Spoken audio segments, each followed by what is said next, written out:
your first speaker, it actually was interesting because the title of the talk is from a weaker eye to a keener eye. And I thought that was a cool title because she actually is an optometrist. And just to show the work she does, I actually also double as a male model. You can see the nice glasses. No, ooh, much better. Okay, so without further ado, please welcome Sylvie Demers.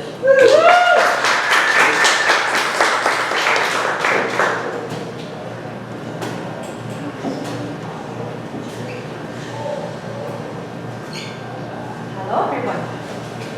Hi. Hello. Picture yourself in the mid-70s. You know, those times are a little bit different.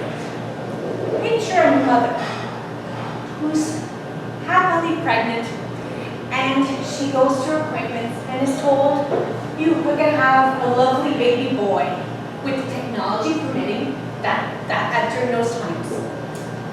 Now, that mother, 19, she's tiny. Baby's expected to be a little bit small, but she's also a smoker. Because you know, back then, smoking was fine for baby, right? Ring forward to June 3rd. She comes to her mom's house. She says, Mom, I'm not feeling well. And she collapses. She collapses, and you've got this frantic French grandmother who's freaking out. Now she has to bring her daughter to the hospital. But you know, things are a little bit different in the 1970s, right? Did you know that when you had an absent father, that the hospital could not touch the endangered mother, no matter what the life was, no matter what was to be expected? Even if the mother's in danger, baby's in danger, you had to find a father. Well, again, imagine my frantic French grandmother going around trying to find this absent father, because lo and behold, nothing can be done. It took hours. 11:03, finally she's relieved, and this tiny little 2-pound girl, did I say girl? Yes, I said girl, was born. Now, mother is finally getting better. Grandmother, after 10 cigarettes, she's now fine. She's calmed down. She assessed the baby. The baby is very low birth weight, but doing very well. Breathing on her own. That's amazing. The mother finally gets to see her baby 3 days later after recovery. And she is told the baby has to stay in the hospital for another month to gain weight and to get stronger. Now, if you haven't guessed it by now, that baby's me. Now, being a low birth weight baby comes with challenges.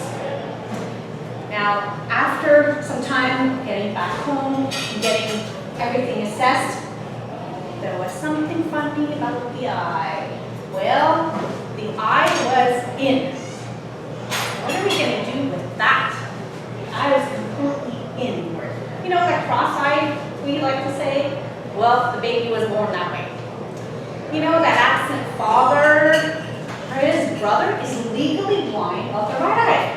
It has all to do with genes. No, not the genes you're wearing, Michael, not those. Actual genes in your body.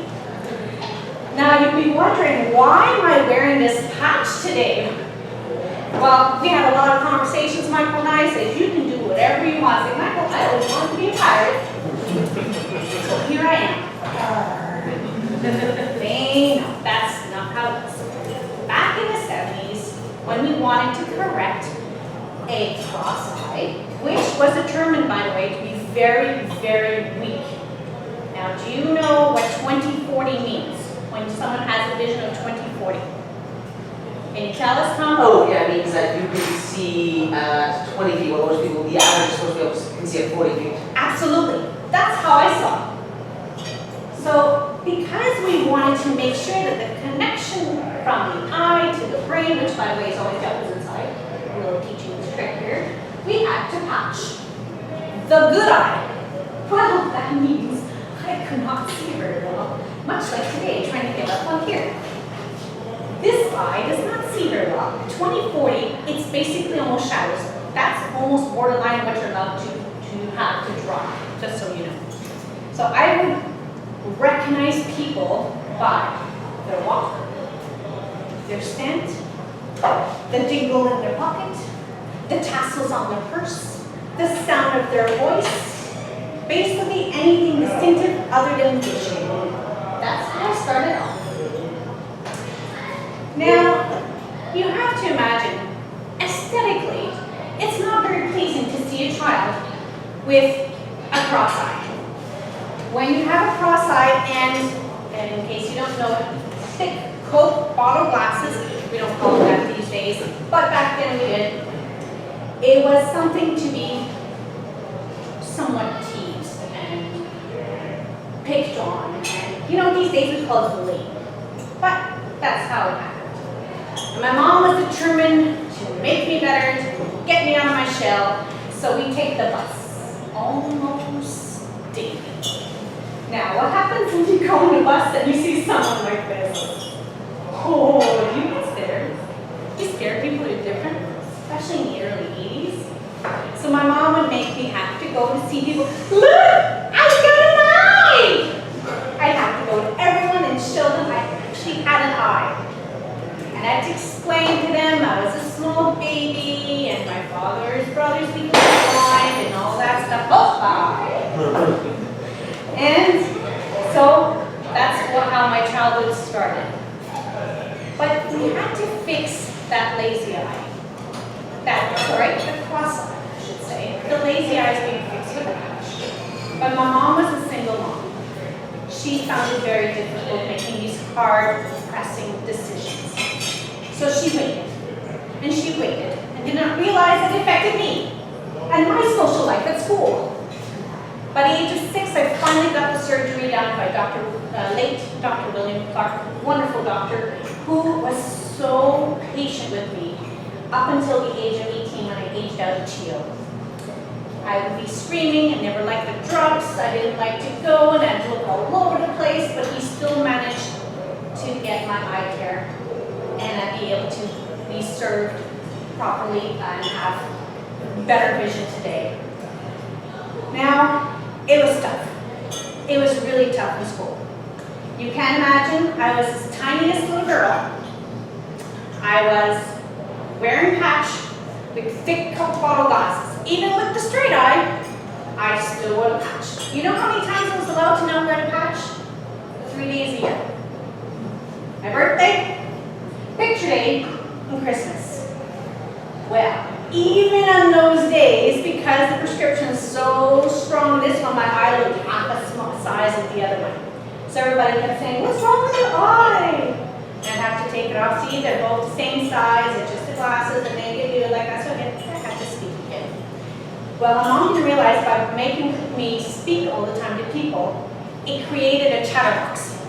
So I became a chatterbox in class. I wasn't more popular, I just became the chatterbox. Now, I was very fortunate. Finally, in grade 3, school closed, and we had this, I'd like to say, a very nice oddball come and join us by the name of Stefan. He's still my friend today. This gentleman, this young boy, we were best friends from the get-go because we were both a little different. He ran funny, I looked funny, we both matched perfectly. So, socializing though was not a great thing. But we stayed friends and we went through. Now, come 12 years old, I was 60 pounds. I was still this tiny, tiny little thing. But, yay, you can take this off. Why? Because at 12 years old, basically your eyes pretty much formed, and that's in the brain, that's the best that it can be. Now I can see, yay! But I can see, or can I? This is really weird. I've spent 10 years of my life covered. Now I want to fit in. I want to be like the other kids. I want to run, I want to jump, I want to do everything, I want to match with the other ones. So now this is lots of fun. We want to go back to the bus and say, let's all race to the bus! Yes! I'm not very fast, got short little legs, but I'm going to do my darnest and run to the bus. Some running and running and running, we got all the people running.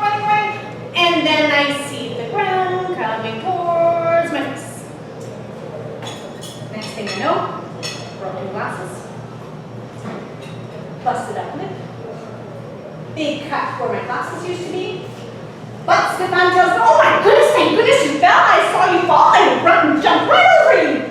Well, at least I saved someone else. If you see Stefan today, he'll still tell you that story. Somehow he likes track and field now. I wonder why. But I was stubborn. I refused stitches, so you can still see the mark today. Binocular vision is not for everyone when you're not used to it, okay? You gotta learn to open up the field of view. Anybody know how much our field of view is? 160. With a patch, you get half of that. So now I had the 160 field of view, but I could always see tunnel vision. Now, fast forward to high school. Thank goodness, high school. Stefan came with me. Oh my goodness, my best friend, thank you, he came with me to the same school. But then there were different challenges. I was still tiny. I was still in every way super tiny. I still get teased. I can't get away from it. But you know who I met? One of the tallest girls in grade 9. She's like 5'11". So she's stretched and squint. We're the bestest of friends. And she actually likes Stefan. I'm like, oh my god, he's an oddball. We like it. Yes, whole creative group, and we all made it oddballs together. Finally, I was in a group of oddballs. So my funky glasses, the other one was like 6'3", with a hunched up back, and Christine is super tall, and Stefan doesn't know how to run. It was amazing. And then grade 10 hit. That's where I discovered my life passion. Did you know that not only do I like music, listening to music, and dancing and everything, I like playing music? I discovered another group of friends, including Tina, who's here today. They're still friends 25 plus years later. And we played in a band up until even beyond graduation. So I survived high school with music and great odd friends. Now, come university time, I don't want to teach university music. I don't want to teach high school music. I couldn't find something to do. So I go back to my passion. The place that I grew up and went every single time my glasses got bent and broken and lost. The optician store. I went to go see my optician and he hired me on the spot. I'm like, oh my goodness, I wasn't that annoying. You actually like me to work with you. Yes. So I started working with there, and through a coworker, I met my future husband. I'm still playing music at this time, still playing gigs, late nights in those smoky bars. Remember those times when we used to smoke in bars? Yeah.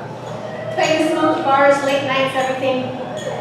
Unfortunately, this gentleman wanted to create a life together and did not want me to play music, so unfortunately I let that go. Because things were moving so fast, we needed to build our life together. I needed a more stable job. So I went to work for Bell. Everybody knows Bell, right? Great paid. Increased my salary by a lot.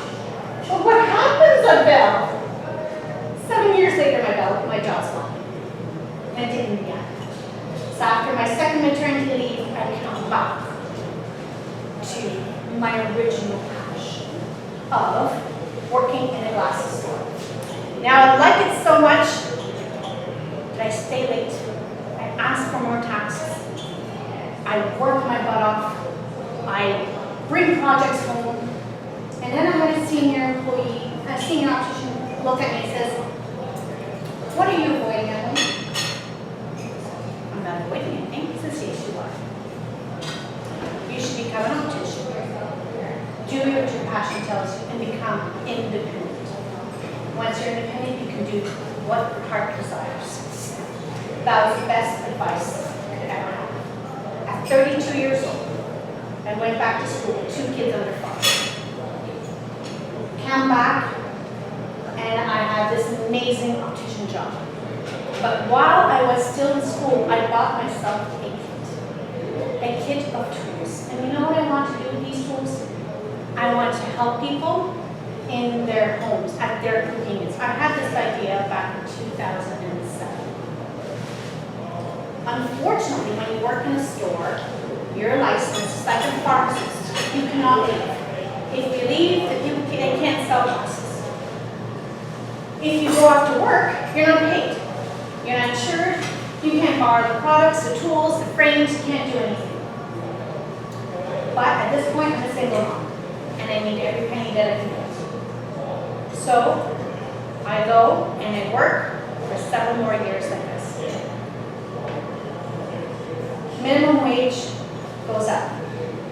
It's a great opportunity for many families. Unfortunately, where I was working, I was a senior employee. Great, because I had an amazing experience.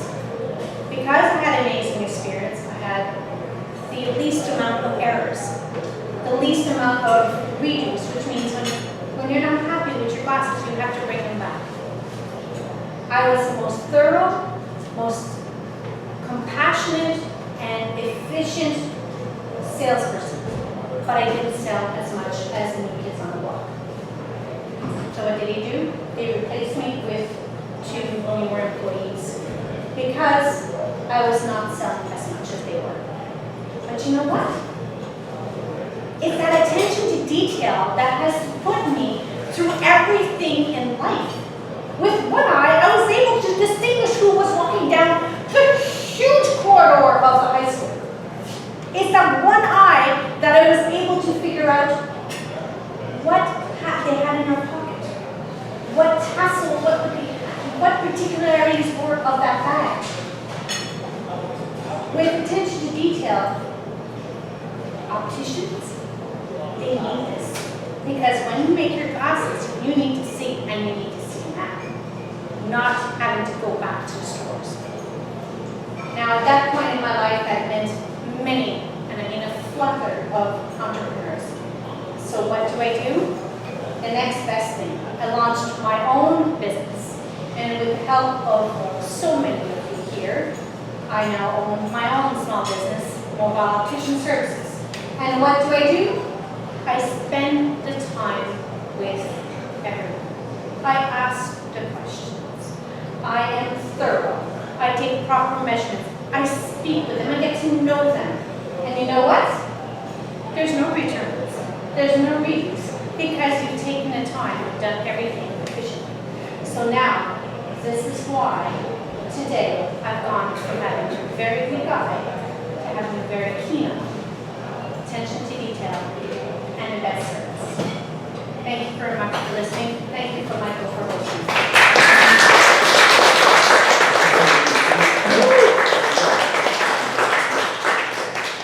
Thank you, Sylvie.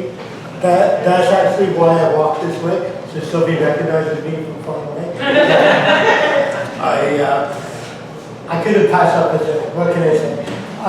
Sylvie, thank you very much. I think you raised a very good point that sometimes the quote-unquote weakness or challenge we have, we find a way to turn that into a strength.